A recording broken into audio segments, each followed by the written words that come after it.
Ian, what sort of internal strife do you think is going on right now inside the kingdom? We've had several top high-level officials who have been sacked. Some 18 people have been detained, but that hasn't satisfied the international community.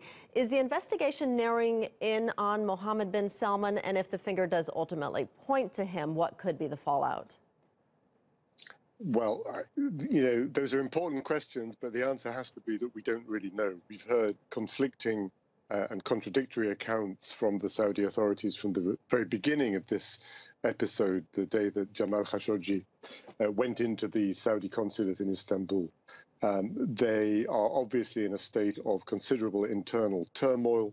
They're still sending out contradictory messages. And of course, they're also ignoring the fact that from the very beginning, they were shown to have not told the truth about what happened. The official narrative that is now being put out is that this was a rogue operation, the phrase that was used, rogue killers, used by President Trump over a week ago, and that seems to be the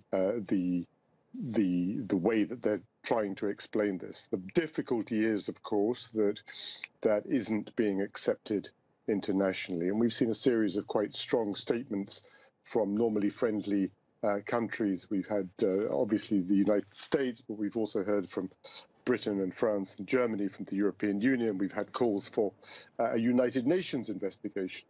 So as to what is actually happening internally, we can only speculate. There are some signs. For example, we saw last week the dispatch of the governor of Mecca to Ankara to speak to President Erdogan. That seemed to suggest that King Salman himself had been alerted to the fact that this was a serious business.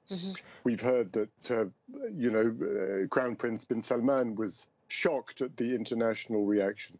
As to what is going on in Riyadh, it's really too early to say at this point.